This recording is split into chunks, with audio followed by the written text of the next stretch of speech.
doing things you can't believe.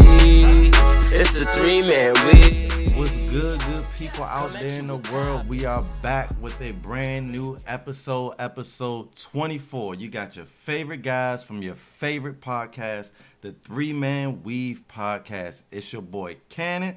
Y'all already know it's your boy Hill. Hill going Hill regardless, baby. Let's get it. Going last as usual. H.A. El Presidente, baby. What's good, my guy? What's good? Episode 24. It's the Kobe Show. Oh, I'm gonna be terrible this show. The Kobe Show. Who's another good 24? That's it. We met Jordan last week. It's Kobe. We not finna play no games. No. It was Kiefer Sutherland. Ain't he do that show 24? Everybody love that show. I do love that show now. Yeah, it was a good show. That's a good one, AJ. That was a good All show. right, you know I ain't really in depth with my other shows, but that's a good show. That's a good show. All right. But, so look. Hold on. You got it? Yeah, go ahead. You can catch us on all major podcast platforms, 3-Man Weave. We on Facebook, 3-Man Weave. Instagram, 3-Man Weave _. You can email us at podcast.3.man.weave@gmail.com. Like we said, we got the March Madness brackets going on. They're filling up fast. Real you get a hoodie. You get a hoodie. You get a $25 gift card. You can text us directly. We'll send you the direct link. You can email us. I just told you. We'll send you the link. You know what I'm saying? And let's get it. Episode 24. Real quick, before we kick 24 off, I just had a correction from last week. So last week, we were talking about NFL free agency, and I was talking about how I was really happy that the Redskins, were under Doug Williams as GM. I just want to make a correction because I know we got Redskin fans who watch this. Now, the Redskins do not call their positions in their front office the same as everybody else does. Okay. If you are a Kappa, you should understand that because we don't call our officers the same thing as everybody else. And so that might go over some of y'all's head, but for my bros, y'all know what it is.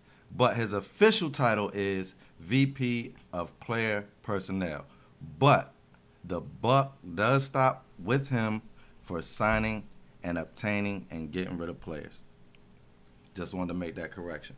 You gotta, most teams got a little fundamental structure that they got going on. Sometimes they don't want to relinquish the main titles for certain people, but certain duties are still delegated to certain individuals. Just kind of like the Cowboys. We got Will McClay. He's basically, he been handling our draft for a while. Our de facto GM, but he doesn't have the title. But he's been running things, though. He nice, though. Hey, hold on. I like him. So Cannon, y'all don't have a GM, huh? They like in name, y'all don't have a GM, right? No, we don't. Hill, you said y'all basically have a quote unquote de facto GM, right? Yeah. I've always told y'all, man, y'all want to be the Bengals so damn bad. But there's one difference. We get players on the Cowboys and the Redskins, bro, without the GM.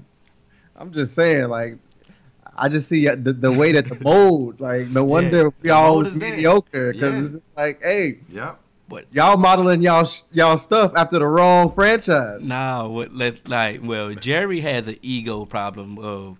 He you know what I'm saying, he has the GM title. He doesn't want to relinquish that. Yeah. But his duties have been long gone.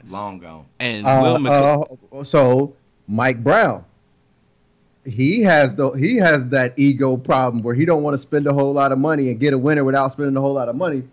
But his duties have been since relinquished, but he's still the head man. Now Katie and Tom Blackburn are running things, which is his daughter and his son-in-law, which is kind of like Stephen Jones. And, you know what I'm saying? This is they have philosophy differences, though, because Stephen Jones is cheap.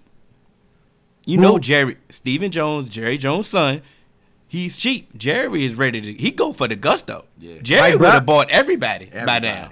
Everybody. Mike Brown is cheap and Katie is dumb as hell. So they got philosophy differences too. Yep.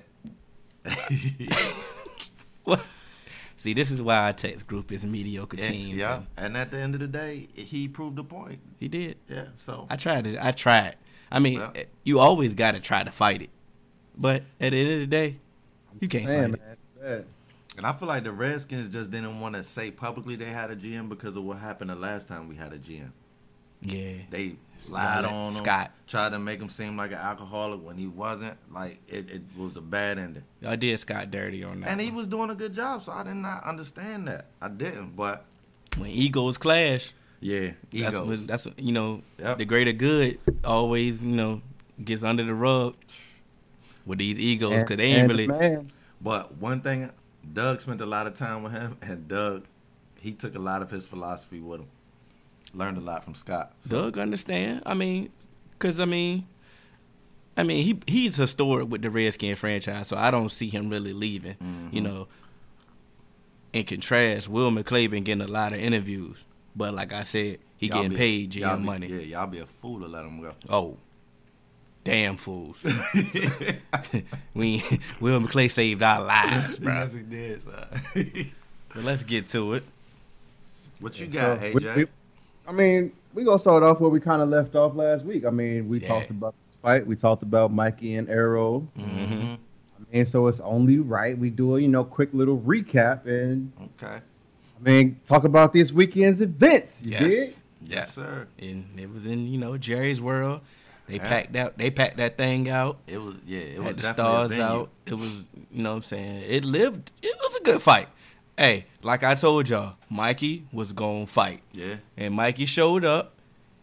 He just wasn't enough. And Errol pulled out everything out the bag. Yeah, he did, man. His footwork was impeccable. His power was on point. He wanted to eat his kids. He did some slugging. That's Mike Tyson. He was out there. He was, he pulled everything out. His defense was on point, and I believe his defense could use some work. I'm not gonna front like he the best defensive fighter out here, but I believe that he was. I'm gonna say he was arrogant enough because Mikey wasn't aggressive enough. Yeah. Those rounds in fourth and fifth when Mikey was on, that was in my opinion Mikey's best round. Mikey was aggressive. Mikey was throwing punches. My thing about Mikey, I really wish that, and I know that's not his style. I wish he would have just threw more punches. Yeah. I wish he would have. You and me both. I wish he would have started brawling instead of trying to be a technical fighter at this point. But go ahead. Go ahead. But my thing is, the reason why Mikey couldn't really throw a lot of those punches like he wanted to is because he just couldn't get in. Mm-hmm. As Teddy Atlas always say, you got to put bugs on the windshield. And that's what Errol Spence was doing. He was jabbing the hell out of Mikey. So whenever Mikey would try and close the distance, being a smaller man, he's catching the jab to the face. You can't get in. You can't be aggressive. And then especially when you fighting a bigger man, he's stronger than you, got more power than you. He definitely has the potential to hurt you. You have to be a little bit more cautious. And you could tell in Mikey's style, he was fighting Robert Easter, who's taller but not necessarily a bigger man. Mikey was walking in on E Bunny and just kind of taking those jabs, but still being able to get his punches off.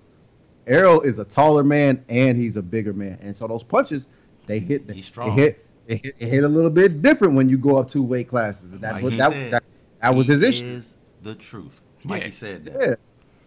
But go ahead, my fault. Okay. Huh? Well, what I was gonna say, go ahead. Really quick, is that both of you guys were right last week coming into there. If I remember right, AJ, you were saying that Spence's size, his speed, and his power was going to be too much for Mikey. To me, you were the most correct last week because you said that Mikey was going to be here. Spence was going to be too much because he's the natural welterweight. But you said that it was not going to be a knockout and that Mikey was going to last 12. Mm-hmm. You were right, man. And I will say, normally Cannon will make his choices with logic. I did not use logic last week. I went with my heart, and y'all see where that got me, which is why we had the 3-man weave. Got an ice box where your heart used to be, huh? We normally change the narrative, and we never follow our hearts. But, I did last time, and I got burnt. So, in the future, y'all will see me just going with my boxing knowledge and not with my heart. But up, man. Once you get burnt, I won't say I won't fight. Though. Yeah, I won't say you was.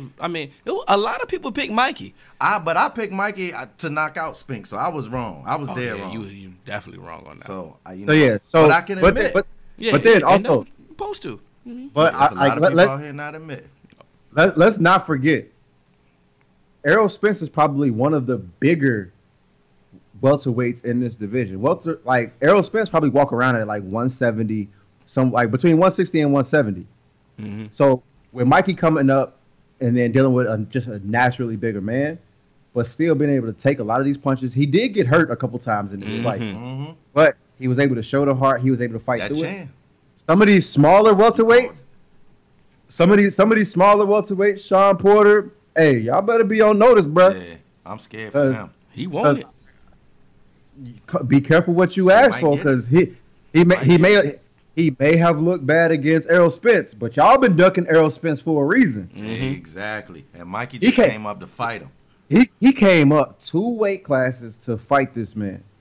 He made it out the fight. Like I said, if he make it out this fight, I think it's going to put the division on notice that he's going to cause some trouble. They wanted to stop it his corner wanted to stop it in the ninth. I wanted him too, because that 9th round was bad. That ninth round was bad. I was like, come on, man. That's what I'm saying. He got it together after that. He did. But if it was going to go like that, it needed to be stopped. I don't know which round. I might have been the 11th. He took a body blow, and you seen it in his face. That was one of them joints early. I seen a body blow early. That thing hurt me. It was after the knife but he let you know it hurt. He was like, I was like, when anybody hits you with you know it hurt. And it was loud on the camera. Yeah. Whenever a boxing punch is loud on TV, you know it hurt. But listen, I mean, we was pretty much accurate in our assessment. The only thing about, cause I mean, even you said it last week. You was like, I'm just going with Mikey just because I'm going with Mikey. But you knew for a fact you was still confident in Spence to show up, and Spence showed everything in his arsenal. You know, like I said, he can work on his defense. You fight another aggressive fighter. You know, your defense will get tested, but that power's there. What I hated after the night though, but when he called out Manny. Cause I don't want to see that. Now I thought about it, AJ. Cause in our group text, please, I'm gonna let y'all go. He's a legend, right? And that will be a great fight if Manny was 6 years, 8 years younger. I don't want to see it now, because to me, Manny is past his prime. Is he still a good boxer? Yes, because he just beat AB. But AB can't even get close to holding a candle to Spence. And you barely beat AB like Pacquiao. It wasn't like you beat the brakes off of him. And just everybody know that boy beat him anyway. So it's like, but ain't like you beat the brakes off AB. So my thing is, of course, Manny won it, because Manny won all the super paydays. Yeah. He ain't turning down none of them. But to me, AJ said something early. Spence is the biggest welterweight, right? Mm-hmm. To me, the next biggest welterweight is your Dennis Ugas. Naturally, somebody who walks around at a heavyweight. Mm-hmm.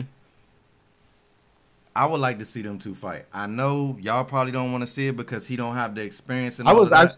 I want to see the next contender get the shot. I don't want Spence to just keep chasing pay-per-view fights for people who not gonna give him that good rep. Well, you want to go? You want to go, or you want me to go? Let me go, because you Max Edelman.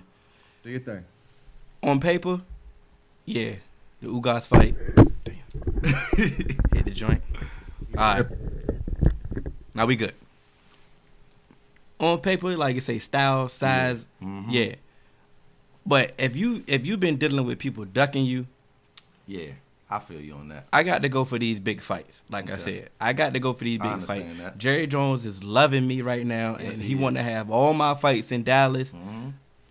I need to go for these big fights. Yeah. So I know Manny ain't gonna duck no work. Mm-hmm. So damn it, y'all. God damn, Hill. These damn mic stands. All right, you know what? I ain't gonna keep dealing with this today. Yeah.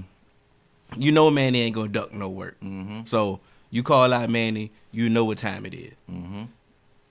Me personally, I'd rather see Manny and Keith Thurman. I would love to see Manny. I'd rather see that. Yeah. I'd rather see that. Because it's still get back season for Keith.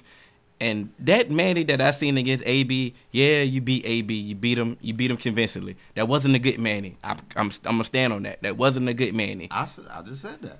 like you said, I mean, you beat AB. You beat AB convincingly, like I said, but it wasn't a good Manny. But does Manny want that Keith Thurman payday? It's not the same as an Errol Spence. Of course, it's not the same. It's not the same. So it's a no-brainer for Manny. He's going to take the best person who offers him. But you asked me, what I rather see. I'm with you on what that. I rather see, and I'd rather see Keith Thurman and Manny fight. I'd rather Spence just go ahead and wait for whoever. I'd rather see it too. I'm with you. And just go ahead and like I said, what we mentioned, Ugas, he still got to earn his keep. He got to. I mean, hopefully, nobody duck him. They probably will. They gonna duck him now, bro. He got to earn his keep. He got to earn his keep. Danny don't want to fight that. I mean, but like I said, before he get to Spence, it's plenty more fights that we want to see before that. But like I said, I hope people don't duck him so his name can get bigger and we can see that fight. But like I said, I'm gonna pass it on to Max Ederman because he ready. I see it. He was itching. You finished or you done? All right. So let me just run down a couple things because I would, Dennis Ugas fight with Errol Spence would be a good fight, even though he lost to Sean Porter. I think this, as they always say, styles make fights. Yeah. I think Max Ederman agreeing with Cannon. Two very large welterweights would be a good file stylistically. Mm-hmm. But to get me to my point, I know there are certain fights that we want to see Errol Spence take before we take a Manny Pacquiao fight. I don't care what nobody says. Manny Pacquiao is the biggest draw in the welterweight division. He may not be the best fighter right now. He may not be the most active fighter right now. He may not be the one everyone looks to as the top of the division. But when it comes to getting that money, if you want to make money, you gonna fight Manny Pacquiao. That's why Keith Thurman called him out. So everybody, that's why they call it. That's why they still calling Manny out, because there's nobody in this division that you're gonna fight right now that's gonna get you as much money as fighting Manny Pacquiao will get you. Manny, like as far as negotiations, the only thing that Manny Pacquiao is not the A-side fighter on is his activity and his most recent record. He's still the A-side because he's going to be the biggest draw. He's a legend. He's one of the greatest boxers of our generation. One of the greatest, is arguably one of the greatest boxers of all time. So of course, yes, you're going to want to have to fight that. I know you hate that people are calling him out, but Manny Pacquiao's a legend, dog. Like Manny Pacquiao is one of the greatest boxers anyone on this planet has ever seen. And as long as he's not retired, and you can't debate that. So no. I'm not trying to debate that. I want to cut you off. I'm not trying to debate that. What I just know these young boys is just too much for Manny right now. I know he's a draw. These young boys is too much for Manny right now, bro. Like, come on. Who? I believe Keith Thurman will beat Manny. That thing would be close, man. But that's what I'm saying. Yes, keep close. I want to see that one more than Errol Spence and Manny because Errol's gonna win. Yes, he will beat the brakes off Manny unless he just come in. Okay. Unless he gets drunk the night before. Hold on, wait. So if you say you know these young boys will beat Manny, okay, Errol Spence will beat Manny. I agree with you on that. Yes. You taking Keith Porter over Manny? Who? I mean, Sean Porter over Manny. Put them together. I know they both the same. Am I taking Sean Porter over Manny right now? Yes, I am. I'm taking Manny over Sean Porter and Keith Thurman. No, I'm taking Manny over Sean Porter and Danny Garcia. That's gonna be tough. Keith Thurman is gonna be a tough one. I got him over Danny too, man, and Danny is my favorite of the three. But that's just my opinion. It don't mean anything. Because Sean Porter and Keith both beat Danny. But I feel like both of those were robberies, so it doesn't matter. I believe Sean Porter. The Sean Porter that showed up against the last Danny Garcia will beat Manny Pacquiao. Just the wild man, just doing whatever. I feel like that's how he won that fight. I feel like Danny actually won that fight, but it's just that's what those judges who judged that fight wanted to see. It's more aggressiveness. He was the aggressor. He was aggressive. I didn't like that Danny at all, though. Like that's just my. I believe. I didn't either. Listen, if we ranking a regular Danny, if we ranking it, like I said, Earl would beat Manny, Keith Thurman would beat Manny, and I believe Sean Porter would beat Manny. I just believe it, and Mikey Garcia may beat Manny. He got a chance if he can throw some punches. But Manny's not as big as Errol Spence, so he might just feel comfortable doing this thing. We'll never know. But we just spent a lot of time on boxing. Because this is. I understand Manny's great. He's a legend. But we are talking about a 41-year-old Manny. Yeah, he's 41. But he didn't look 41 against AB, though. Because it's AB. We talking about an undisciplined AB. But AB is... Hold on, but regardless, AB is always a hard fighter to knock out. AB is a very hard fighter to knock out. Can we just say this then? If it was against AB, then can we just hold reserve judgment on Manny till he fights one more fight then and see what he look like? Since you say AB is AB. No, because he didn't look good against AB. That's how trash AB was. But here's what those type of fighters do, like Manny and Floyd. They only going to do enough of what they got to do in that fight. And I can work myself all up, beating the brakes off of you when I know I'm pointing you out every round. And my corner's telling me that. Okay. I'm only going to do what I got to do. Okay. That's unfortunate, but that's just how that's the nature of the business. Okay, because I'm about to say, and trash to that, because when Mikey fought AB, he beat the brakes off AB. Because Mikey and AB they had different points in their career. Like Mikey compared to Pacquiao. You see what I'm saying? Mikey, when did Mikey fight AB? That was a while ago. That was before the layoff, right, AJ? Nah, that was before the Easter fight. That was like, so he fought two. I was still living in Virginia at the time. Yeah, so. you was. I was still working my other assignment. That's what I said. So that's.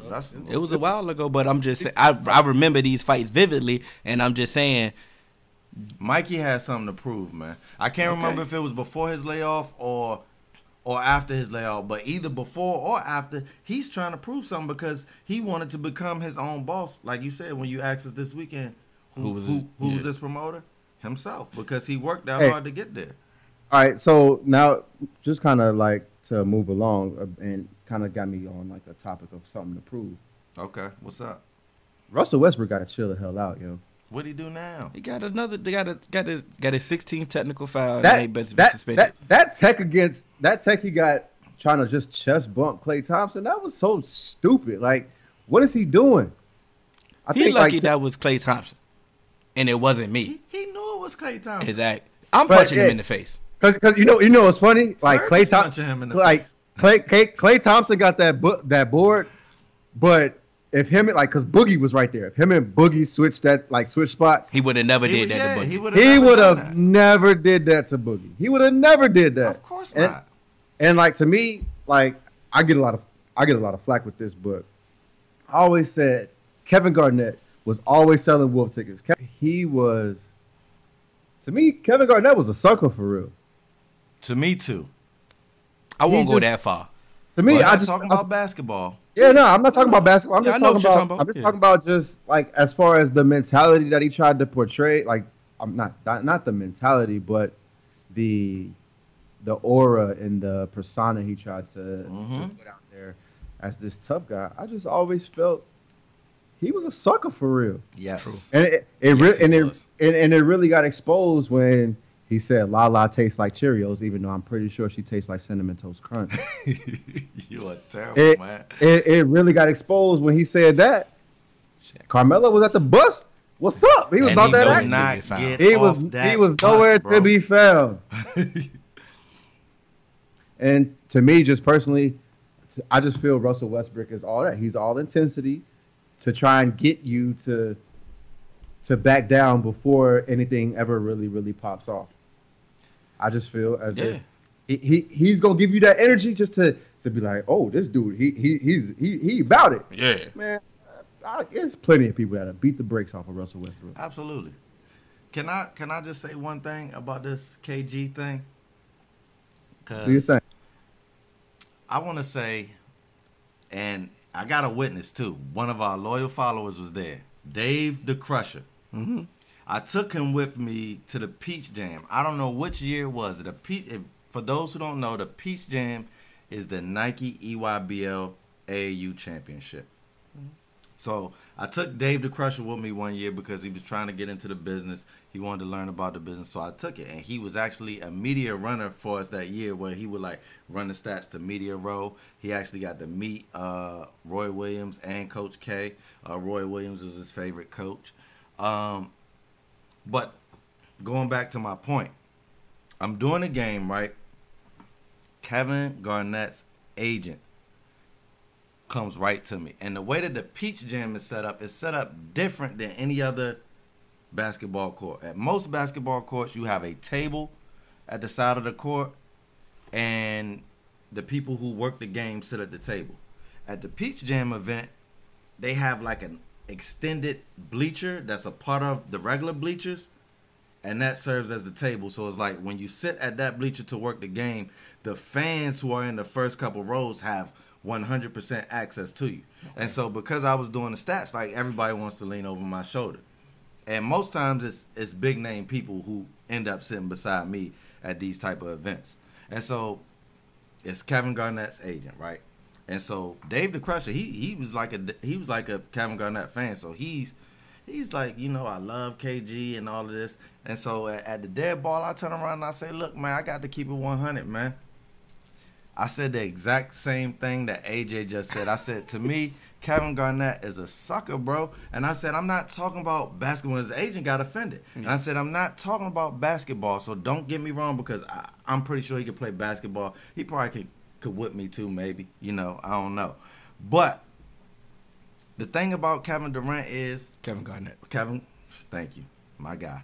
Kevin Garnett is, throughout his career, whenever it was rec time, where was he at? He always would throw a brick, then hide his hand. And if you look at him, what he would do is throw an elbow or something and do like this when the ref look. Mm-hmm. Like, I ain't do nothing. I don't like people like that. And the Melo thing solidified it for me. And his agent tried to argue me this fact, AJ. And so I actually pulled out multiple times. I can't remember what examples I did, but he was still on the Celtics at that time. And I used multiple times of where he wanted the rec, but then when the refs or somebody was looking, he was acting like he ain't do nothing. Mm-hmm. And his agent even admitted, and you can ask Dave the Crusher, he can come on here next week on social media and verify. His agent looked at me and said, yeah, he do be doing that. And I told him about that. And I don't know if that guy's still his agent, KG, if you listening, but I got witnesses. Your agent know it. I'm Cannon. If he see my picture and my IG, he know he talked to me before. It is what it is. You used to throw bricks and hide your hand all the time. And Russell, you got to stop doing that too. And why stop it? Go ahead. So personally, it's just like, for some things, I'm not going to fault you for trying to be tough in certain situations, because sometimes that's what you got to do. If you outmatch, but as a man, you have pride and you're still going to really stand up for yourself. Because there was a time for me personally, I knew I was about to get into a fight. I was about to get my ass whooped. You know what? But you know what I didn't do? I didn't act like I was about to get my ass whooped. Mm-hmm. I was in there. I was talking my trash. It was in high school. We was on the bus. I was talking my trash because he popping off. I'm like, all right, yeah. When we get off the bus, it's whatever, dog. What's up? Mm-hmm. He got off in my stop. I'm like, all right. Oh, word. I'm like, because I was a freshman, he was a junior. I looked at my man, so I was like, "You gonna get off the bus with me?" Yeah. He was like, "Yeah, I got you." We got off the bus. We in the street. He's like, "So yeah, what's all you talking on the bus?" I was like, "Nah, you hit me first. So why you getting off on my stop?" And then he started walking to me, and then 4 dudes came around the corner. And they was like, "Hey, which one of y'all is Rob?" I was like, "Him." They chased him down the street and whooped his ass, because he was talking about somebody else's sister, and she was a little handicapped, and she went home and told her brothers. Hey, all worked out. Somebody was upstairs looking out for me, man, because they knew I was finna get the beat. I was finna get the beats.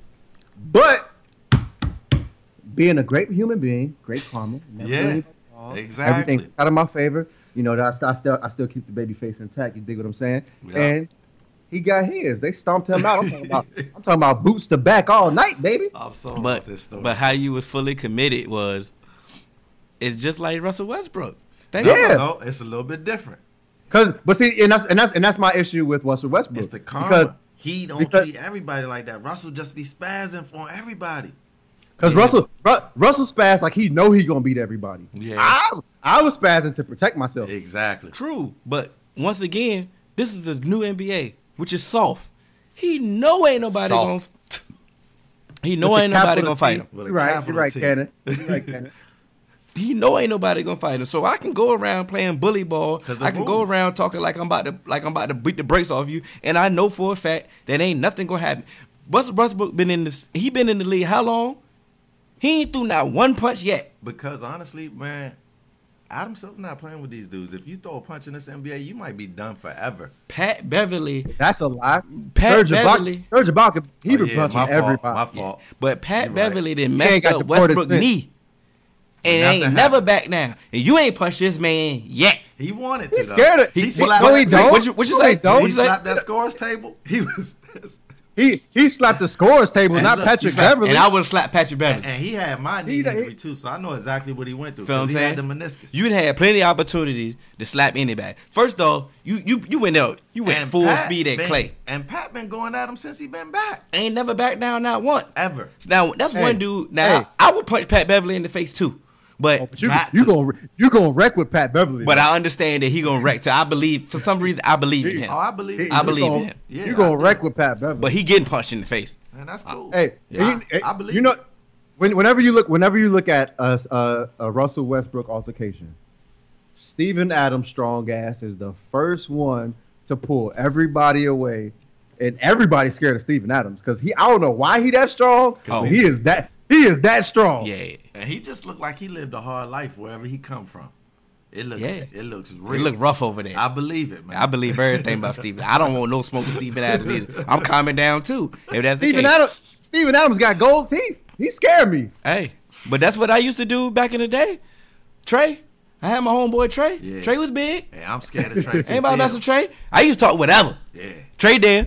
Y'all ain't gonna fight Trey. You not. You know what I'm saying? So I can say whatever I want if Trey there. If Trey won't there, I'm cool. Because when I was in college, I did that. I used that in college. Feel what I'm saying? Trey was there. Yeah. What? Trey was there with me in school too. I'm with Trey. What you got to say? Yeah. And then when then, you know.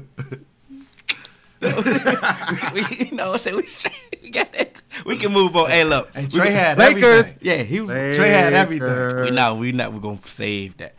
We got March Madness coming up. Once again, we told y'all. Yeah. Got the bracket, 3-man weave bracket. If you want to join, email us podcast.3.man.weave@gmail.com or hit us directly. We'll send you the link. You get a hoodie, $25 gift card. Who y'all got winning? Before we say who we got winning, let me just say this.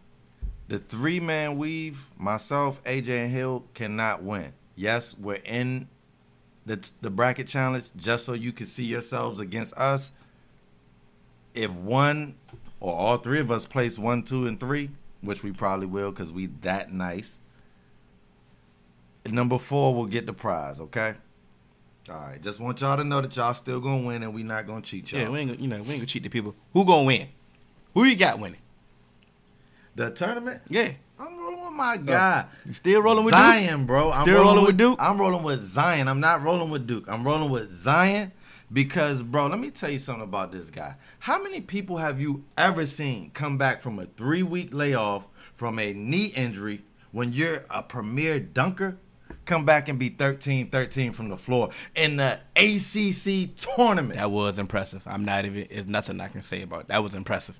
Then the next game, right? I ain't done. So the next game, he comes out against who we playing the next game? We playing FSU. Mm-hmm. Missed the first shot, then go 9 from 9. So you mean to tell me what's 9 plus 13 is what?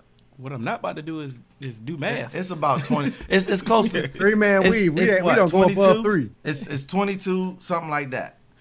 Bro, this man is Put me on the spot with math. He's 21 of 22 from the field. Mm-hmm. Since coming back. That's ridiculous. Yeah, I'm with all that.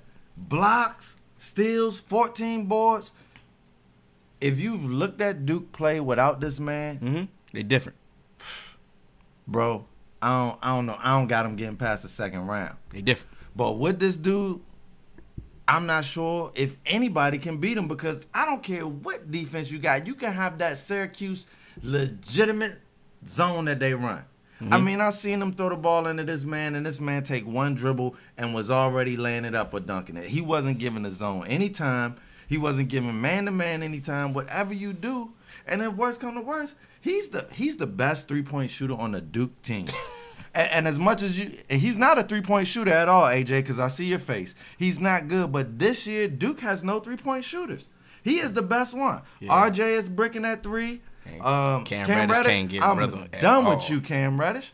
You didn't show me anything while Zion was out. You haven't shown me anything since he's been back. Yeah, Zion's hitting threes.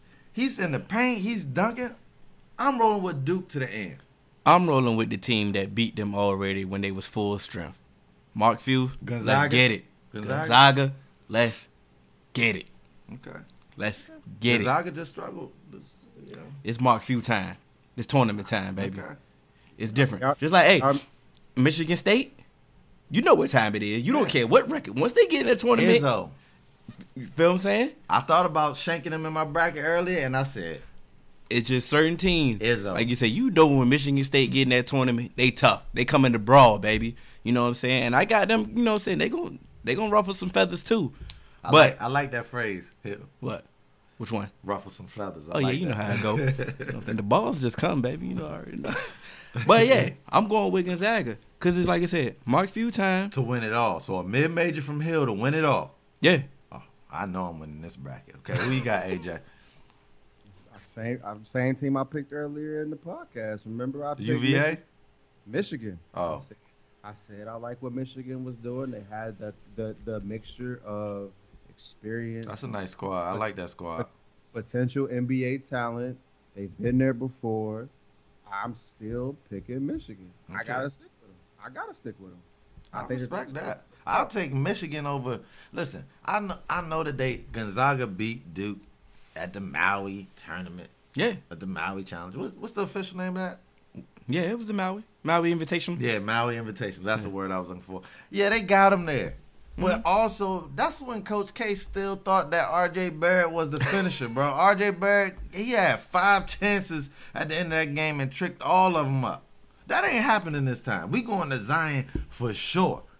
And either we going to get that foul or we going to miss it and we going to get that second jump put back. Either way, we getting it. Okay. And the West bracket, Florida State is in that same West bracket. Yeah. With Gonzaga, with Michigan. Yeah. And that was tough. That's what I got down to, man, was between Michigan and Florida State, man. And in one bracket, I think I took Florida State, and the other one I took Michigan. So we'll see. That's what. No, that wasn't to you. That was to AJ. So when they come down, if they happen to meet, he's not even there right now. He didn't left us. The people don't even know. Yeah. Sad. But no, you know what was crazy though? Matter since we apologizing. Remember I bashed Tennessee? Mm-hmm. I'm like, get Tennessee out of here. Ooh, I wanted to talk about this. I'm thinking here. Come on, let's go. You made me do my research. Mm-hmm. I'm like, okay, Rick Barnes. Mm-hmm. Tennessee is a veteran team. Mm-hmm. They're going to be a tough out. I ain't got them winning nothing. They are going to be a tough out. But they're going to muckle this thing up. But let me tell you what I wanted to say about Tennessee. We love changing the narrative.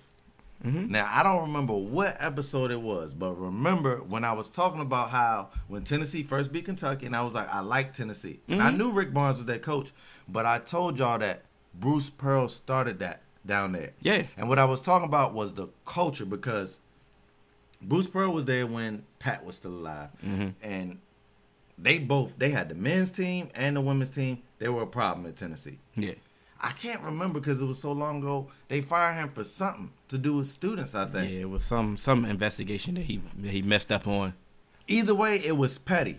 What I remember that it was not like a Rick Pitino, you bribing kids to do shoot. It wasn't nothing like that. It wasn't not touching people like Jerry Sandusky. So it was petty, right?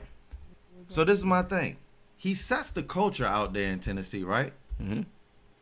And what he got to do? Because the world is funny. The universe is funny. The universe says, guess what, Bruce? You want to go to the next level? You got to go through Rick Barnes and the program that you put up there. And what'd he do?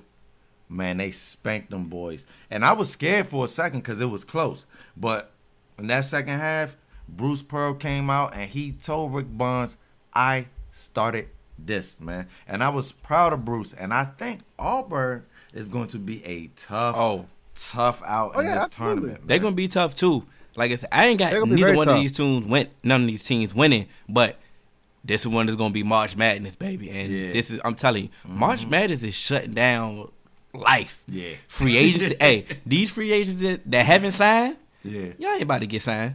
Oh, we don't care about y'all. Until after. Till after, you know. NBA, what? Care about nothing. Yeah, Lakers trash. We already know that. Yeah. Boy. So But NBA, we don't care about nothing. We don't care about nothing. Funny thing about it, like I said, we only watch the game even if did you watch the Sixers in the Sixers and the Bucks yesterday? No. I'm Exactly. on college right now. Exactly. And that was a great game. And like I said, nobody cares about the NBA. NBA free agency, they schedule their free agency around the good time. They already they be preparing for the draft. We don't care about nothing. It's March. These are people that haven't even watched the game and they are ready for March Madness. Yeah, offices are ready. Yeah. March Madness is ready to get, man. I got emails from my job talking about March Madness and we don't do nothing Oh, with sports. You know what I'm saying? Oh. Nothing. yeah, absolutely. But so what I do want to say is sorry. I got a knock at my door and I tried to get them away as quick as possible. Yeah, we called you out, man. because they were at the Yeah. wrong door. But Sure, they was at the wrong. You know, the feds. All right.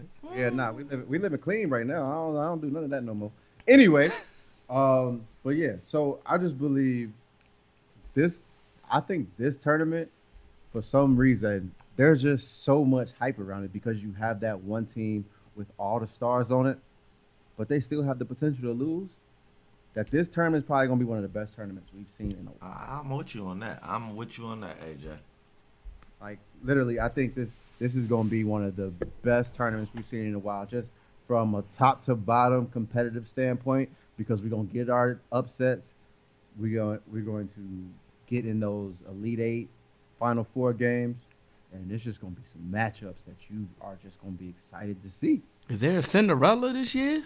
There is Or a are they going to Cinderella. develop till the tournament?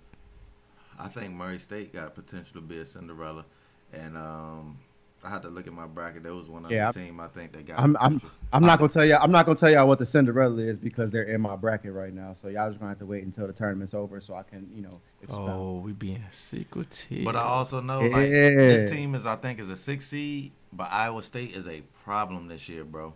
Like, if you think that you just spanking them out of there, you're wrong.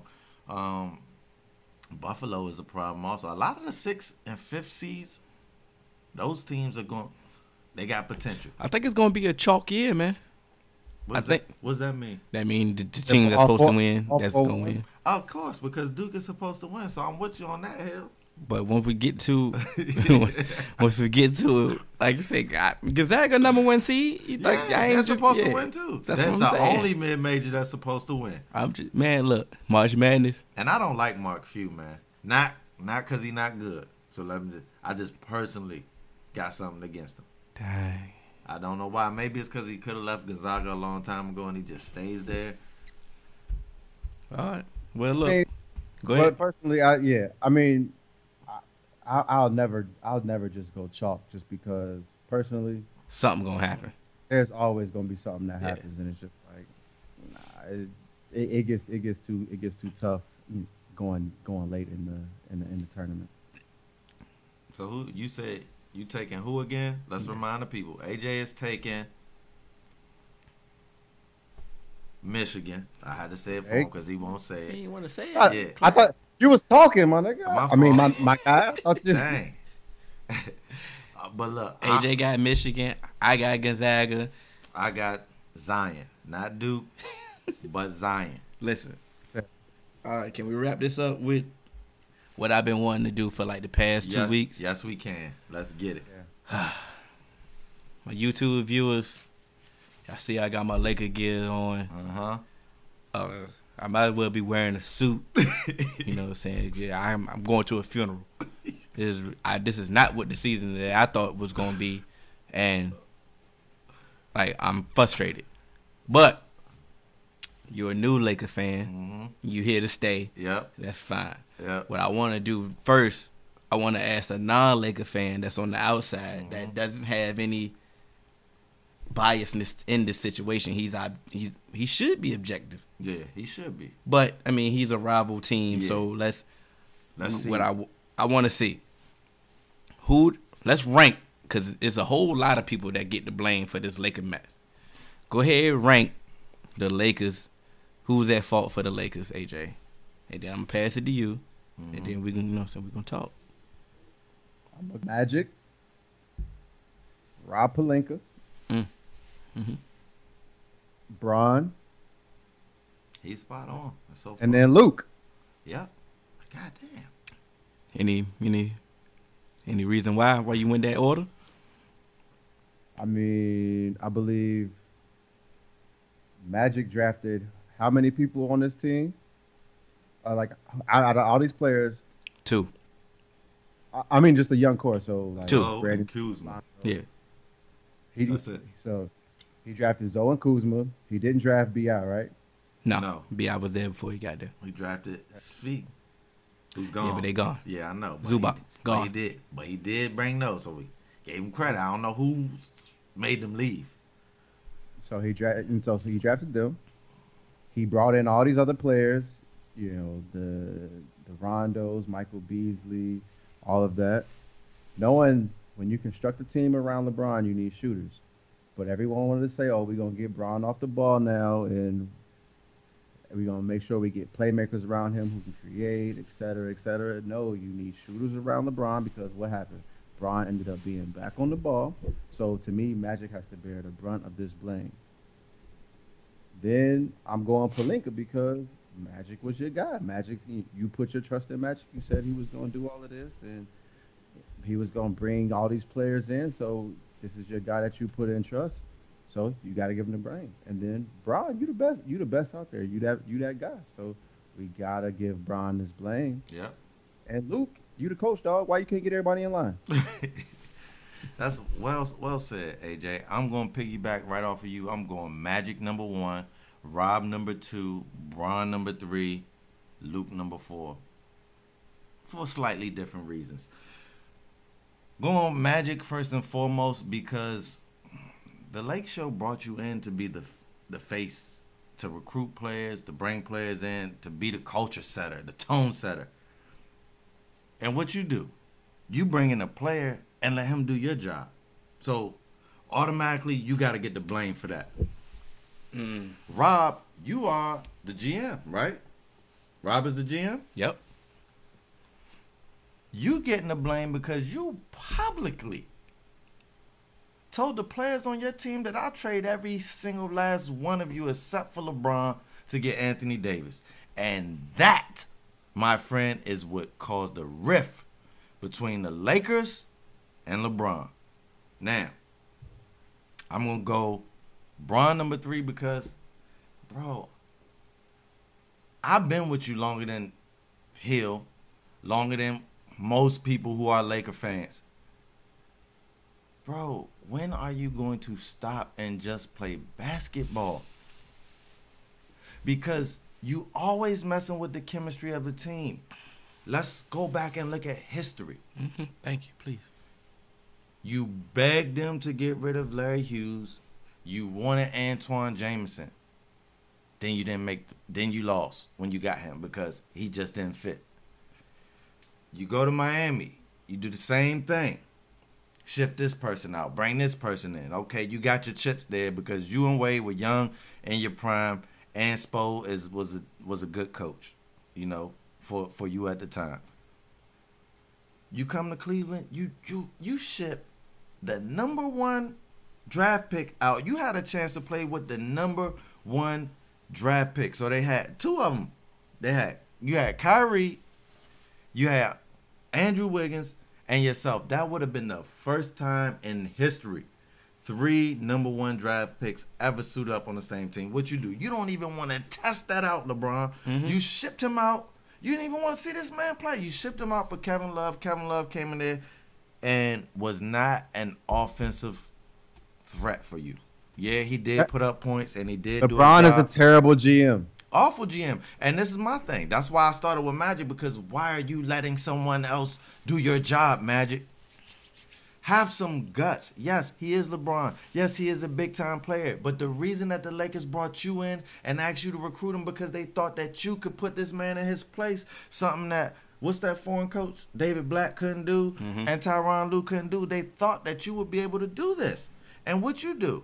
Go to his house, sell him a dream, and then act like you in charge. But then what you do, let this man make all the decisions. You let this man collude what Anthony Davis doing or tamper what Anthony Davis doing this season. As soon as he would have told me that, I would say, Bron, you're a player. Stop tampering. You're going to get us in trouble. Don't do it.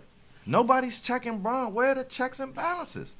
And so, that's my take is Magic, Rob Pelinka, Bron, and then I go to coach because Luke, your X's and O's have been horrible.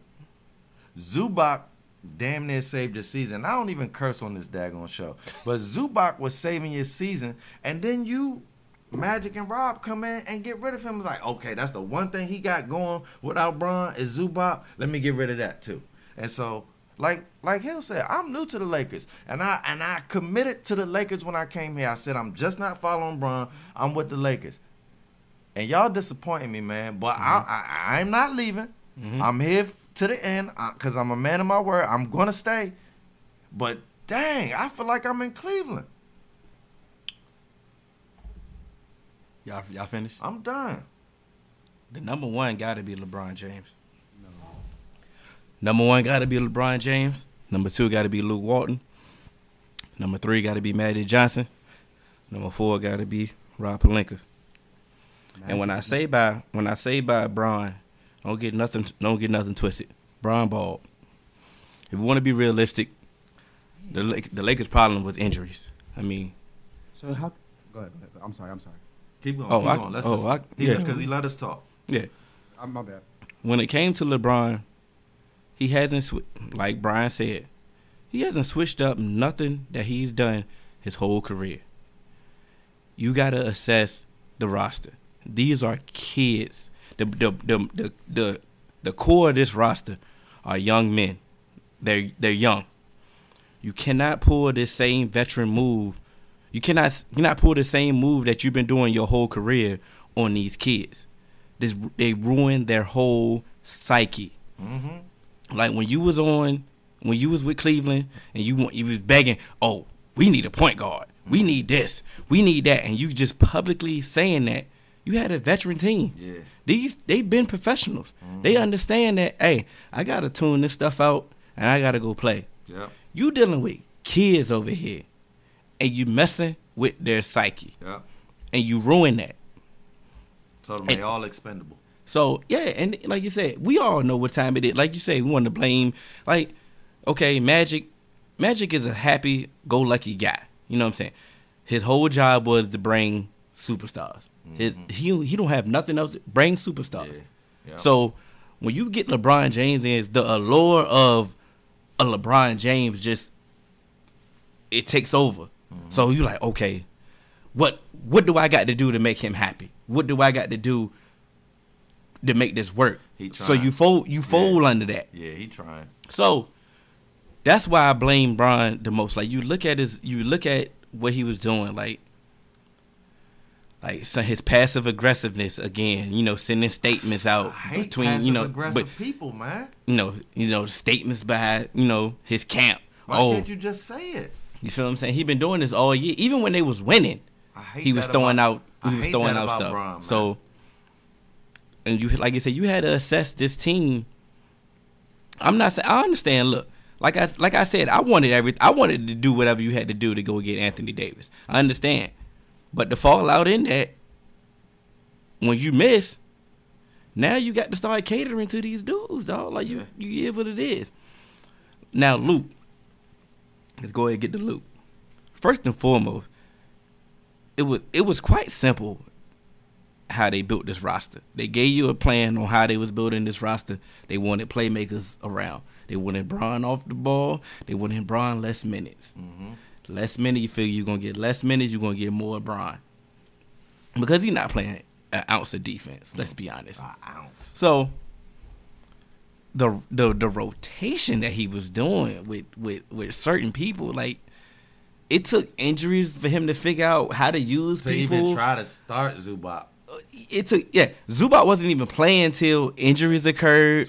Like you couldn't figure out how to play Rondo and Zoe. Like you didn't know how to play Kuzma and Hart. You didn't know what to do with this roster at all. And it really wasn't that hard. It's not. You the head coach. You're supposed to walk in there like, hey, look, This is your role. This is what you gonna do, and this is how we gonna play it. And it was that, but you never done that. Hey, yes, you can coach. You can coach the greatest team in the world. Hey, but what are you able to do when things aren't going your way? Like I said, he done in L.A. We can go ahead and just wrap that up. I'm all for second chances. He get another second chance to redeem himself, show he can coach. If he jacked that up, assistant coach waiting for you. Yeah. Magic. Y'all can power this roster, and y'all told us, be like, hey, we're not going to beat the Warriors with shooting. Mm-hmm. You beat the Warriors by having playmakers, by making them defend all positions, and by playmakers. And what and everybody like, okay, that's unconventional, but hey, let's try it. Let's try it. Because once again, I know AJ said, oh, what you do with Bron, you have shooters. We seen him with shooters and the last recent years. That hasn't won for him. Now, when you're going against the best shooting team, I'm about to say, but you got to think who he's going against. And so that's why Magic and them didn't want to do it. So I understand that you cannot outshoot the best shooting team in the world. And when everybody was healthy, y'all were the 4th seed. Yeah, I always said that. Bron gets hurt, panic mode. It fell apart. So you mean to tell me, Bron gets hurt, now all of a sudden we start losing. Now all of a sudden, now the trade rumors just start going crazy.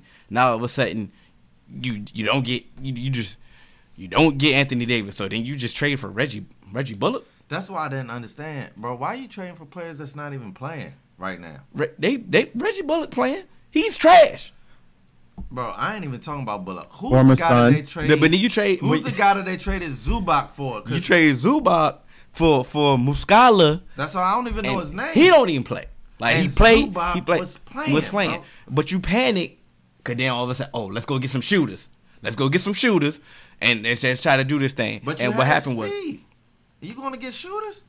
You let somebody. Why you think Luke Walt was number 2? But why did this is my thing? This is why I put Magic first and Rob Pelinka. Why did you let somebody come and offer you a deal for Zubac and you didn't understand what was happening? He understood what was happening. This dude is supposedly a shooter. How can you supposedly be a shooter if you don't get on the floor? Who's number 2 on my list? Luke Walton. So this is my thing. Even Magic and Rob could say, Luke, put this man on. Lord, now you doing it. Look, put this man on the floor. Are you done? Put this man on the floor. You traded Zubac for him. He done. Zubac was getting buckets. Yes. You better put his replacement. But this is my thing. Y'all replaced him. Don't even put it on Luke. It should have just been Zubac for him to put out there, man. Hey. You confusing a young coach. Like AJ said. We crowned him to we crowned him to he is a young coach. Oh, he definitely a young coach. He just been coaching Steve Kerr's team. Then we crowned him acting like he's a Phil Jackson of his time. Cause he had Steph in them. He was who we thought he was. And we let him off the hook. I mean, hey. Sorry, Diamond.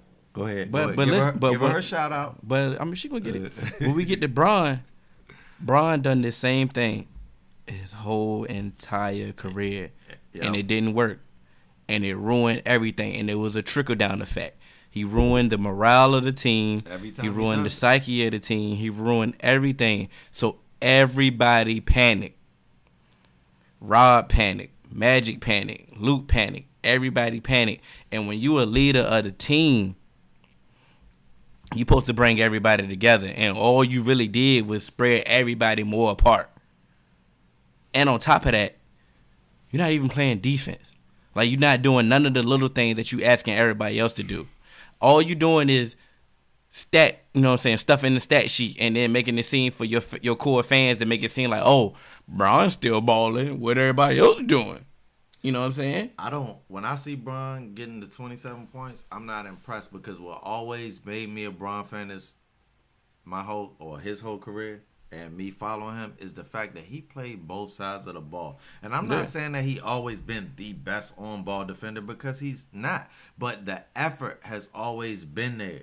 Like, even if you did get past Bron, he was going to try to stop you once you did get past him. I'm seeing people blow past him, and he's not even turning around. Has he had a come from behind block this whole season? that we've not known for him to not do? that I can remember. Okay. Can I interrupt everyone? We got some breaking news that just came down from some NFL free agency. Yes, go ahead, brother. Go ahead. Really, really, really big signing. Blake Bortles to the Los Angeles Rams. We on all major podcast platforms. You know, you can catch us on Facebook, 3Man Weave. Instagram, 3Man Weave _ You can email us at podcast.3.man.weave@gmail.com. Blake Bortles is with the Rams. You lucky. Breaking news. You lucky. Why did they go so hard for him? I have no idea, bro. Why Like you once he got cut, they was pressed for. That's like the only team he visited. I put this on everything. I thought Blake Bortles was gonna start next year in the AAF. Because let's be real. Before we get out of here, let's be real. He had a team, not this year, but the year before, that could have went to the Super Bowl. And what was he doing with it? Tricking it. Dirt balls. Tricking it. Mm-hmm. Got a wide open check down. Dirt. I thought you was going to the AAF. We out. All major platforms, baby.